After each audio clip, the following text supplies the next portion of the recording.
God bless you, boys. This is the next lesson with picking. Last lesson was the basics of our alternate picking and our scaled A minor pentatonic. So at the minute, if you've been trying it, you've got this. But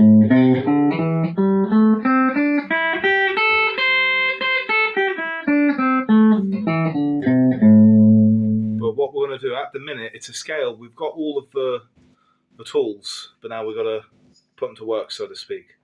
So to make this scale a bit more than just going up and down a scale, you know, we should start putting some embellishments in.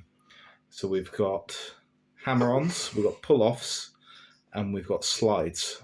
So if we start with a note on our scale, if we go from the G string, 5th fret, and the first thing we're going to try is a slide. So we're going to aim, we're going to look at the 7th fret, but our finger is fretting the 5th fret. We're going to slide to the 7th. So you're aiming for 2 frets, and it's not, you want to do all in one shot straight to the 7th fret.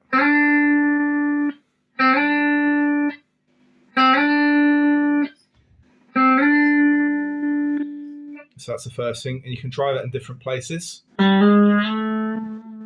actually done it wrong myself there. I'm trying to play and talk at the same time.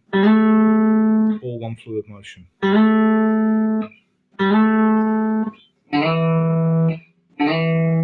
can try it with different fingers. We can break the rule that we had, and we can start with our ring finger on the 5th fret of the A string, 2nd string down. We can slide 5th to 7th, and then we can end up with where that finger is supposed to be, if that makes sense. And that will let you run up the scale. And all of a sudden, instead of, you get a free note by sliding in, and it makes it sound nice. So you can go slide 5 to 7 with your ring finger.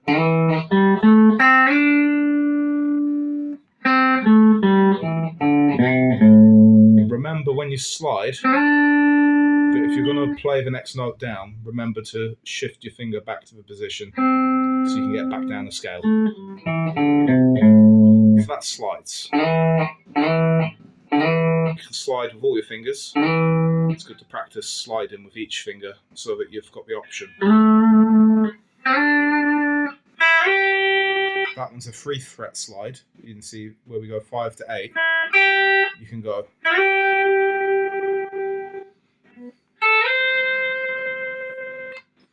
So it's good to practice all different ways of sliding. You can slide backwards as well.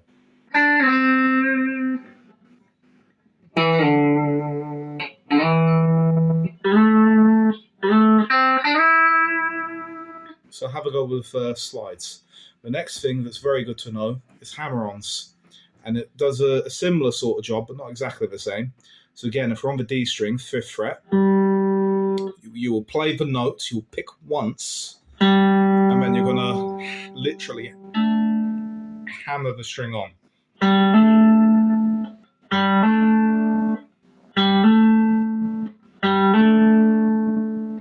So that's pretty self-explanatory. Bit harder with the little finger.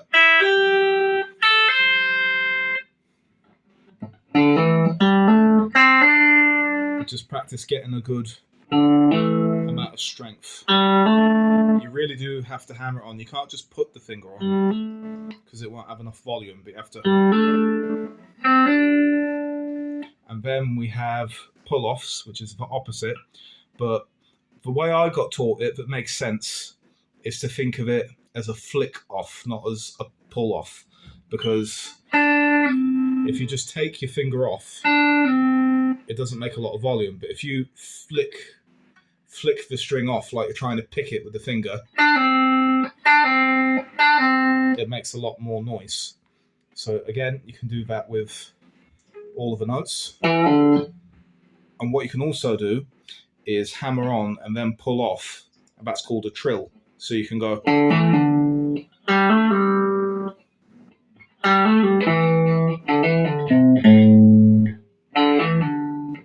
hammer on and pull off at the same time as a trill. Try it on all the strings.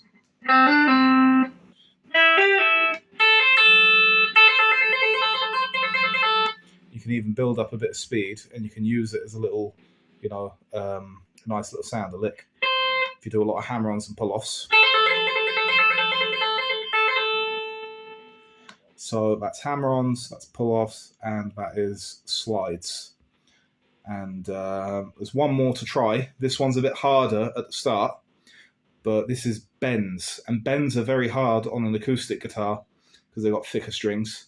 So I'm cheating a bit because I've only got the electric up here at Wales. And how you would do a bend. To practice a bend, what you have to do, you have to know where you want to go.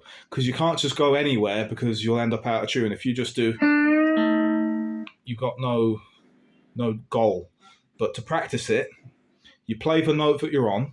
So we're going to pick, using our ring finger, the 7th fret of G string.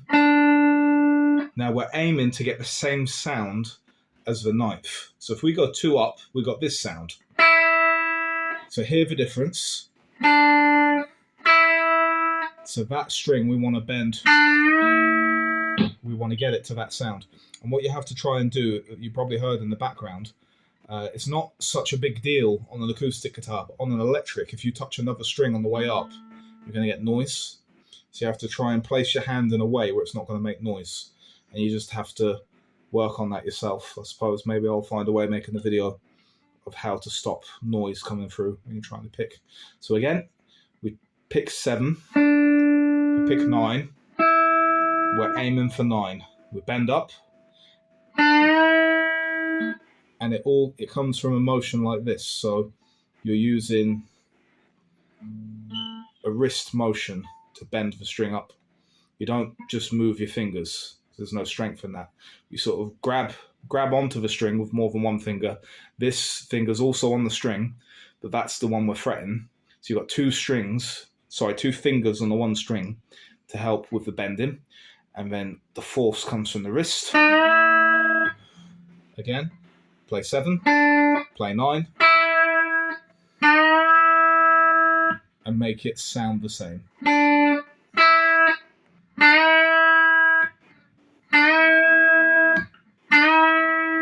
And over time, that will become more natural.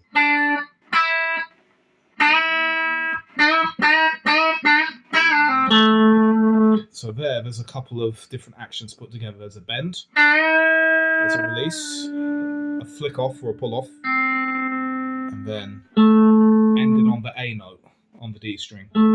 So that's a couple of things put together.